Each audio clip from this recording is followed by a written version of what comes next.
The writer George Eliot cautioned us that among all forms of mistake, prophecy is the most gratuitous. The person that we would all acknowledge as her 20th century counterpart, Yogi Berra, agreed.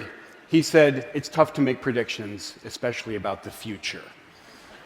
I'm going to ignore their cautions and make one very specific forecast. In the world that we are creating very quickly, we're going to see more and more things that look like science fiction and fewer things that look like jobs. Our cars are very quickly going to start driving themselves, which means we're going to need fewer truck drivers. We're going to hook Siri up to Watson and use that to automate a lot of the work that's currently done by customer service reps and troubleshooters and diagnosers. And we're already taking R2-D2, painting him orange, and putting him to work carrying shelves around warehouses, which means we need a lot fewer people to be walking up and down those aisles. Now, for about 200 years, people have been saying exactly what I'm telling you, that the age of technological unemployment is at hand, starting with the Luddites smashing looms in Britain just about 2 centuries ago. And they have been wrong. Our economies in the developed world have coasted along on something pretty close to full employment, which brings up a critical question: why is this time different, if it really is? The reason it's different is that just in the past few years, our machines have started demonstrating skills they have never, ever had before.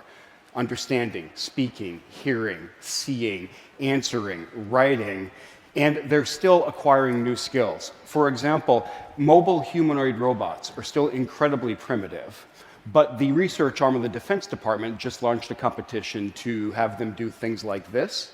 And if the track record is any guide, this competition is going to be successful. So when I look around, I think the day is not too far off at all when we're going to have androids doing a lot of the work that we are doing right now. And we're creating a world where there is going to be more and more technology and fewer jobs. It's a world that Erik Brynjolfsson and I are calling the new machine age. The thing to keep in mind is that this is absolutely great news. We are seeing an amazing flourishing taking place in a world where it is just about as easy to generate an object as it is to print a document. We have amazing new possibilities. The people who used to be craftsmen and hobbyists are now makers, and they're responsible for massive amounts of innovation. And artists who were formerly constrained can now do things that were never, ever possible for them before.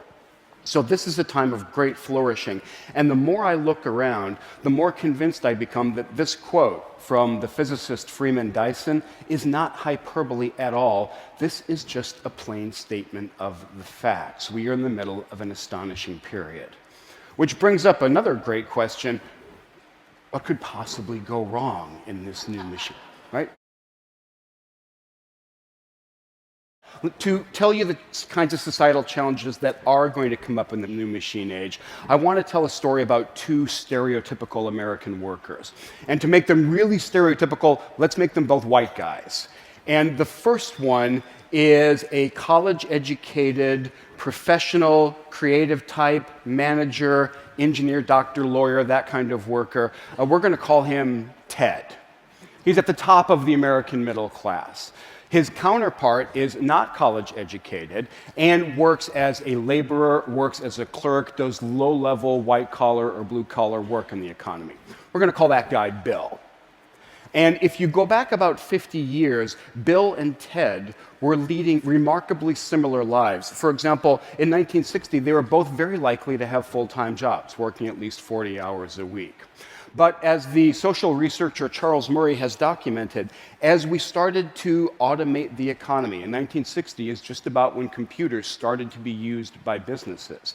As we started to progressively inject technology and automation and digital stuff into the economy, the fortunes of Bill and Ted diverged a lot.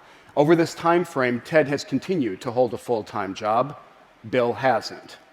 In many cases, Bill has left the economy entirely, and Ted very rarely has. Over time, Ted's marriage has stayed quite happy, Bill's hasn't. And Ted's kids have grown up in a 2-parent home, while Bill's absolutely have not over time. Other ways that Bill is dropping out of society, he's decreased his voting in presidential elections, and he started to go to prison a lot more often. So I cannot tell a happy story about these social trends, and they don't show any signs of reversing themselves. They're also true no matter which ethnic group or demographic group we look at, and they're actually getting so severe that they're in danger of overwhelming even the amazing progress we made with the civil rights movement. And what my friends in Silicon Valley and Cambridge are overlooking is that they're TED. They're living these amazingly busy, productive lives, and they've got all the benefits to show from that, while Bill is leading a very different life. They're actually both proof of how right Voltaire was when he talked about the benefits of work, and the fact that it saves us from not one, but three great evils. With these challenges, what do we do about them? The economic playbook is surprisingly clear, surprisingly straightforward. In the short term especially, the robots are not going to take all of our jobs in the next year or two, so the classic Econ 101 playbook is going to work just fine. Encourage entrepreneurship, double down on infrastructure, and make sure we're turning out people from our educational system with the appropriate skills. But over the longer term, if we are moving into an economy that's heavy on technology and light on labor, and we are, then we have to consider some more radical interventions. For example, something like a guaranteed minimum income. And if you find yourself worried that something like a guaranteed income is going to stifle our drive to succeed and make us kind of complacent, you might be interested to know that social mobility, one of the things we really pride ourselves on in the United States, is now lower than it is in the Northern European countries that have these very generous social safety nets. So the economic playbook is actually pretty straightforward. The societal one is a lot more challenging. I don't know what the playbook is for getting Bill to engage and stay engaged throughout life. I do know that education is a huge part of it. I witnessed this firsthand. I was a Montessori kid for the first few years of my education. And what that education taught me is that the world is an interesting place, and my job is to go explore it. The school stopped in third grade, so then I entered the public school system, and it felt like I had been sent to the gulag.